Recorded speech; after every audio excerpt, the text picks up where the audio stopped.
하나, 둘, 셋, 마이크 테스트. 연결됐죠? 연결됐구나. 자, 이번 시간은 여러분들과 함께, 이제, 저기 혐시장에서 한번, 혐시장하고 같이 지켜보면서 한번, 강의를 하겠습니다. 자, 현물시장. 자, 여러분들이 봤을 때 현물시장에서 어떤 일이 일어나냐? 이렇게 카메라가 있으니까. 자, 이게 보통 주식시장에서 현물시장을 좀 많이 봐요. 식량 쪽이나 이런 데 많이 보는데, 보통 이게 예전에 아마 2차 세계대전 때도 이게 다 큰 전쟁이 일어나면 현물시장에서 일어나는 증조 현상들이 몇 개 있어요. 자, 그게 하나가 먼저 금시장. 이거는 다 알죠? 전쟁이 일어나기 직전에는 어떻게 되냐? 금값이 뛰어요. 폭등을 해요. 그래서 금 시세값이 갑자기 뜨면 전쟁이 일어날 전조증상이라고 그걸 판단을 해요. 자, 이거는 뭐 주식 아니더라도 좀 공부를 하신 분들은 다 이건 기본적으로 상식적으로 알 거예요. 자, 그래서 금 시세를 한번 보겠습니다. 자, 금 시세가 지금 1온스가 2,380일이에요. 자, 10년 동안에, 약 10년 동안에 그 차트 모양을 제가 한번 저기 뽑아봤어요. 10년치를. 자, 요거를 먼저 설명하기 전에, 금 시세는, 자, 뭘로 해서 이제냐? 수요와 공급의 법칙에 대해서 움직여요. 근데 금은 실물 자산으로보다는 금융 자산적인 성향이 더 세요. 그죠? 그리고 미 연방준비은행은 원래 금을 태환으로 해서 화폐를 발행을 해요. 그래서 전 세계에, 예전에 다 얘기했지만 전 세계에서 어떻게 해요? 금을 제일 많이 갖고 있는 곳이 어디예요? 미 연방준비은행이에요. 전 세계의 금은 대부분이 미 연방준비은행에서. 우리가 시중에 두는 이런 귀금속 같은 거 있잖아요. 요거는 굉장히 극히 일부고 대부분은 중앙은행이 다 이게 쟁겨져 있어요. 그 중에서 최고 많이 쟁겨있는 게 압도적으로 미 연방준비은행이에요. 자, 이게 수요와 공급의 법칙에서 어떻게 금 시세가 결정이 돼요. 자, 이 말은 어떻게 하냐? 금을 많이 갖고 있는 어떤 그 조직이 어떻게 돼요? 사람이나 어떤 조직이 어떻게 해요? 국제 금 시세를 갖다가 어떻게 좌지우지할 수가 있어요. 자, 이거부터 먼저 설명을 드려야겠네요.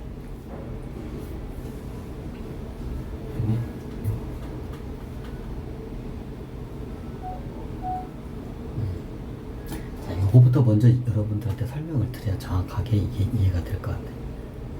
자, 국제 금은 예전에 한번 드렸는데, 올림픽 수영장에 이 인류가 채취한 금이 올림픽 수영장에다 그 금괴로 해서 벽돌적으로 쌓으면 올림픽 수영장이 한 3개 분량이 안 됐다고 해요. 금한만큼 어떻게 해요? 굉장히 희소한 금속이야. 금이라는 게. 한정적이야. 자, 그 중에서 대부분 누가 갖고 있어요? 미 연방준비은행이 갖고 있어요. 그럼 어때요? 금값은 어떻게 해요? 제일 많이 갖고 있는 사람이 금 시세를 갖다가 어떻게 해요? 움직일 수가 있어. 그럼 누가 움직일 수가 있어요? 이 연방준비은행이 실질적으로 금 시세를 갖다가 조절을 해요. 왜? 금을 제일 많이 갖고 있기 때문에 그게 가능해요. 자, 그럼 여기서 미 연방준비은행에 이런 말이 있어요. 달러의 적은 뭐다? 자, 달러의 적은 뭐다? 유명한 거야. 달러의 적은 금이다. 무슨 소리예요? 달러의 적은 위안화, 중국 위안화나 유로화 같은 기축통화죠. 그렇지가 않아요. 명불상실하게 어떻게 해요? 딱 자리를 잡아서 기축통화로. 예전에 독일의 마르코라가 한번 달러에 도전했다 어떻게 해요? 이렇게 됐죠. 자, 일본의 엔화가 어떻게 해요? 달러에 도전했다 어떻게 돼요? 이렇게 됐죠. 자, 이번에 중국은 달라요. 입구가 10억이더 뭐. 틀려. 사이즈가 틀려. 그건 맞는 말이에요. 사이즈가 틀려. 중국은 해볼만해. 독일하고 일본하고는 틀려요. 이제 나중에 그 이유가 해가지고 유로화가 나오긴 하는데 유로화도 어떻게 돼요? 달러가 한번 탁 쳐버려요. 이렇게 돼. 왜? 달러는 금값도 움직일 수도 있고 여러 채권 시장이 이걸 다 움직여서 기초통화하게 가능해. 예, 기중에 그 저기 기초통화 단단하기 때문에 그거 힘으로써 유로화가 결성이 돼서 어떻게 탁 당수를 어떻게 모가지를 탁 쳐버렸어. 그 당시 그 유로가 힘을 못 써요. 달러 앞에서 유로가 힘을 못 써. 달러가 한 번 어떻게 흔들어버리면 유로가 흔들려요. 그럼 어떻게냐? 그 EU 국가들이 가서 어떻게 비로 우리 한 번만 살라달라고. 저 이거 뉴스에 안 나왔던 거지. 그래. 자, 2차 세계대전 이후로 명실상부하게 미국의 달러가 기축통화로 툭 섰어요. 자, 거기에 대해서 어떻게 돼요? 도전장을 낸 통화들이 딱 3개가 있어요. 이제 지금 4번째가 들어갔어요. 첫 번째가 어떻게 해요? 아마 마르카스가 먼저예요. 마르크스화. 그 다음에 엔화. 그 다음에 유로화. 3번째가. 네 번째가 이제 중국 위안화예요. 다 도전장을 냈어. 근데 어떻게 해요? 도전자 3명이 어떻게 해요? 다 KO 당했어. 아니, 이게 금가 보고 뭔 상관이에요? 미국이 전 세계의 미 연방준비은행이 전 세계 금을 대부분 다 갖고 있기 때문에 가능한 거야. 이게. 자, 이거에 대해서 설명을 한 건데, 기본적으로 화폐는 역사적으로 어떻게 해요? 금을 담보로 해서 발행한 게, 어업장 발행한 게 화폐야. 금을 담보로 해서. 아니, 예전에 해가 지지 않는 영국도 있잖아요. 질문 진짜 잘다. 질문 나이스야. 자, 해가 지지 않는 영국. 자, 그거는 옛날 얘기지. 호랑이 담배 피던 시절 얘기야. 그거는 진짜 호랑이 담배 피던 얘기야. 예전에 미국 이전에 1, 2차 세계대전 이전에는 전 세계의 금을 누가 많이 갖고 있었냐? 영국이 압도적으로 많이 갖고 있었어요. 자, 스페인, 그 다음이 스페인이에요. 이제 프랑스나 이제 몇 개 유럽 국가기 저건데, 예전에는 어떻게 돼요? 미국보다는 덜 갖고 있었어요. 자, 미국이 유럽에 있던 다 금을 갖다가 2차 세계대전 이후에 다 어떻게 돼요? 저기, 유럽의 재건 사업을 어때요? 금으로 해서 다 받아와. 쉽게 말하면 철강제 같은 거를 이렇게 보내줘야 하잖아. 그래야 재건 사업을 하잖아. 그걸 보내주고 뭘 받아요? 금을 받아왔어. 유럽으로부터. 2차 세계대전 이후에. 그래서 모든 유럽에 있는 금이 어떻게 돼? 다 미국으로 흘러들어가요. 그 식민지 시대 때에 전 세계에 있던 금들이 어떻게 해요? 식민지 시대 때 전 세계의 금들을 갖다 유럽을 탁탁탁 긁고 가세요. 그 유럽 제국 국가들이. 근데 그게 다 언제 뺏겨요? 2차 세계대전 이후로 재건 사업을 하면서 어떻게 돼요? 미국한테 그 재건 물자 비용을 사오기 위해서 금을 대놔야 돼. 그래서 금이 전 세계에 있는 금이 다 미국으로 흘러들어간 거야, 역사적으로. 자, 이게 왜 중요하냐? 그럼 영국이 왜 그런 거? 영국도 있잖아요. 근데 영국이 겁나게 예전에 그거는 이제 호랑이 담배 피던 그 예전에 해가 지지 않는 나라 때 얘기고, 그건 아주 옛날 호랑이 담배 피던 시절. 이게 금융의 금의 역사를 설명하려면, 자, 그 어떤 문명이 발달하면 그 문명 특징이 있어요. 그 예전에 있어 무슨 보금을 어느 나라가 갖고 있어. 해가 어느 나라에 비추냐에 따라서 그 나라가 어떤 부국강변이 돼요. 예전에 어떻게 돼? 유럽에 비추던 태양이 그게 대서양을 건너서 미국으로 갔다고 해요. 그래서 미국이 어떻게 해요? 거의 100년 가까이를 갖다 미국이 어떻게 지금 지배를 하고, 지금도 지배를 하고 있죠, 전 세계를. 100년 가까이를. 그죠? 근데 미국에서 어떻게 태양이 다시 어떻게 예전에 일본으로 간다 했어요. 근데 일본으로 갔다가 다시 미국으로 왔습니다. 예전에 90년대 그런 말 있어요. 미국의 예전에 인류 역사에 중국에 오랫동안 그 태양이 비쳤어. 그 중국이 번성을 내 문명이. 그게 나중에 그 태양이 어떻게 옮겨가서 어떻게 유럽으로 옮겨가요. 이제 그게 이제 르네상스 시대부터 이제 기준점을 잡아요. 그러다 대식민지 시대가, 유럽의 대식민지 시대가 열려요. 전 세계를 다 장악을 해. 유럽에. 자, 이때까지 어떻게 유럽에 태양이 비치고 있었던 거예요. 그죠? 자, 그 다음에 나중에 2차 세계대전 이후에 유럽에 비치던 태양이 어떻게 돼요? 대서양을 건너서 미국으로 비치기 시작해요. 그 미국이 2차 세계대전 이후로 전 세계를 실질적으로 다 어떻게 해요? 지배를 했어요. 지금까지. 근데 중간에 어떤 일이 있었냐? 나중에 1980년대에 이제 어떻게 그때 일본이 부동산 버블이 많이 일어나죠. 자, 그때 어떤 일이냐? 미국은 이제 어떻게 해요? 태양이 지고 그 태양이 태평양을 건너서 일본을 비치고 있다. 이게 1980, 90년대 이야기, 80년대. 자, 그때 그게 유명했었어, 이 이야기가. 예전 기성세대들은 한 번쯤 다 들었을 거예요. 1980년대 어떻게 돼요? 미국에 비치던 태양이 어떻게 일본을 비치고 있다. 일본으로 가고 있다. 그리고 그게 얼마 안 있다가 미래학자들이 있어요. 미래학자들이 일본을 비치다가 이게 어떻게 돼요? 저게 중국으로 넘어갈 거야. 잠자는 호랑이라고 하죠. 잠자는 호랑이인 중국으로 그걸 넘어갈 거다. 다들 그렇게 예측을 했어요. 근데 어떻게 해요? 일본으로 잠깐 비쳤다가 어떻게 돼요? 다시 미국으로 넘어갔어요. 그게 왜 그냥 미국이 갖고 있는 그 금의 힘이에요. 금의 힘이에요. 금의 힘. 자, 중국이 이거 좀 약간 옆으로 세서 가는 거예요. 자, 금에 대해서 제가 금으로 해서 이제 전쟁이 일어날 거를 제가 이제 한데 금에 대한 역사. 자, 분명히 꽂히고 부국 강변이 되면 어떻게 되냐면 어느 특정 나라의 금이 몰려요. 황금이. 그 현상은 뚜렷하게 인류 역사상 나타나요. 거의 예전부터 어떻게 돼요? 인류 문명의 어떤 금을 최고 많이 보유한 나라가 돼요. 중국이었어요. 중국의 비단과 도자기 같은 사치품, 차 같은 사치품 사기 위해서 어떻게 결제를 해요? 뭘로 결제를 해요? 금으로 결제를 해요.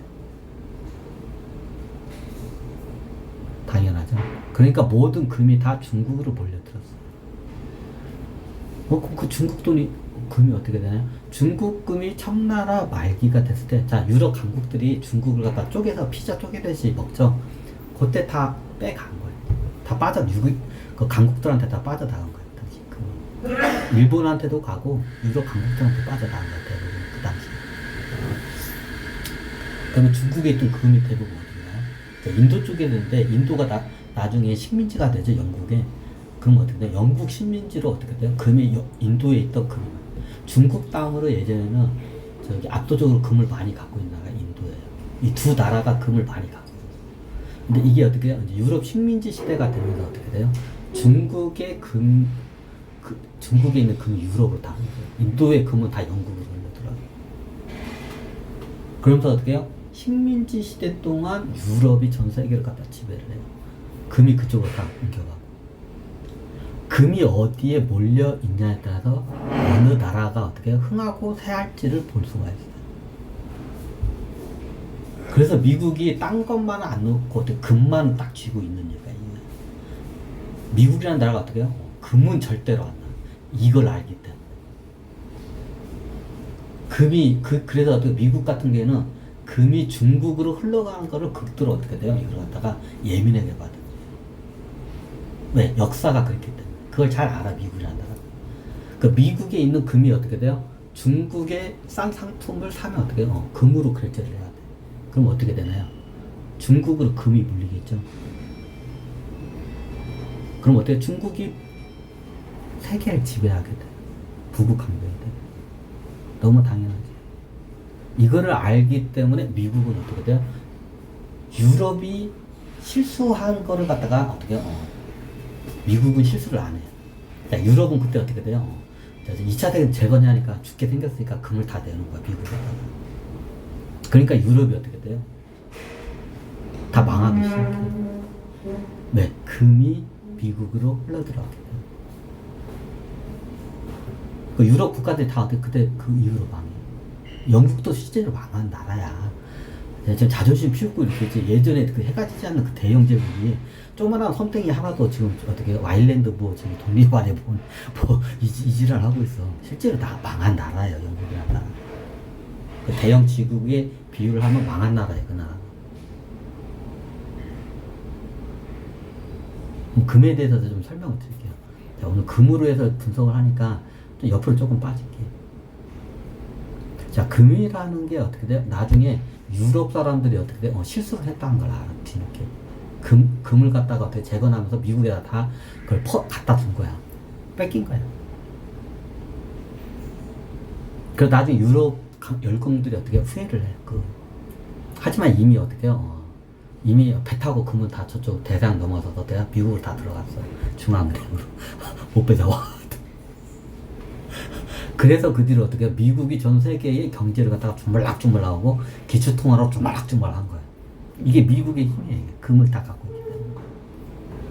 아니, 그러면 중국이 지금 미국 사람들 다 중국 상품 다 사잖아요. 그러면 그 금 줘야 하는 거 아니야? 그걸 알기 때문에 미국에서는 어떻게 돼요? 금을 절대로 안 내요. 금을 절대로 안 내요. 목에 칼이 들어와도 금은 안 내요. 미국이란들은. 왜? 그걸 알기 때문에.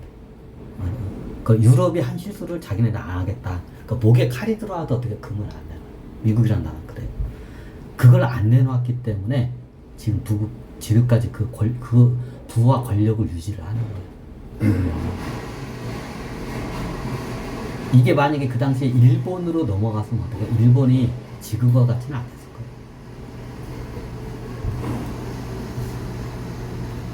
거예요. 이해가 되시나요? 이게 금이라는 게 그래요. 금이 어디에 몰리냐에 따라서 그 나라가 세계의 중심이에요. 역사적으로 그래요. 그럼 지금이 시대적으로 보면 금이 중국으로 넘어가야 하는 게 맞아. 시대적으로 금이 미국에 있는 금이 어떻게 돼요? 중국으로 넘어가는 게 맞아요. 너무 상식적이에요. 왜? 중국 물건, 싼 물건을 미국 사람들 다 사잖아. 그럼 뭔가 결제를 할 거 아니야. 뭘로 결제해야 돼요? 예전과 비단과 도자기를 뭘로 결제했어요? 중국의 비단과 도자기 같은 그 사치품 사기 위해서 금으로 결제했잖아. 금으로 결제를 해야 돼요. 중국의 상품을 살려면. 근데 미국은 뭘 결제했나요? 휴지 조각으로 결제했어. 달러로 결제했어. 종이돈으로 결제를 해버렸어. 그걸. 중국 바보 아니야? 중국도 알아요. 그걸. 자기네들이 바보짓 했다는 걸. 중국도 알아. 근데 어쩔 수 없어. 왜? 군사적으로 나중에 어떻게 치고 들어오면 이거 뭐 어떡하라고. 이게 그래서 기축통화국은 군사력이 기본적으로 받쳐져야 돼. 그게 안 되면 기축통화를 국가를 어떻게 돼? 발도 못해. 예전에는 미국 전에는 실질적으로 영국이 거의 기축통화 국가였어요. 영국 돈 가져가면 전 세계에서 통용이 안 된 데가 없었으니까. 예전 식민지 시대 때는. 근데 지금 미국 돈 가져가면 전 세계에 다 통용이 되죠. 자, 이 금이라는 거를 여러분들이 중요성을 보는데, 금에 어디로 몰리냐죠. 따라서 그 나라가 기축통화국이고 북극 강변국. 그 당시 일본으로 어떻게 금을 절대로 넘기는 걸, 이걸 갖다가 어떻게, 이걸 확실히 딱 차단했어. 미국이란 나라가. 그렇기 때문에 어떻게 돼요? 미국이 지금까지 딱 쥐고 있는 거예요. 이게 금의 힘이에요. 나중에 세계 말이 되면 금이 최첨단 물질이 어떻게 돼요? 다 주요 요소. 이제 조금 하면 AI 사업 들어가잖아. AI 이제 이런 그 첨단 이런 뭐 AI 같은 거나 이런 거 나오잖아요. 거기에 다 금이 다 들어가야 돼. 금값이 더 천정부지로 올라요. 나중에. 금이 그리고 어떻게 굉장히 희소해요. 없어. 자, 전 세계 수영장, 지금 올림픽 수영장 그거 금을 꽉 채우면 3개 정도 분량밖에 안 돼요. 그 정도밖에. 굉장히 희소해. 그거 할까? 이게 할까?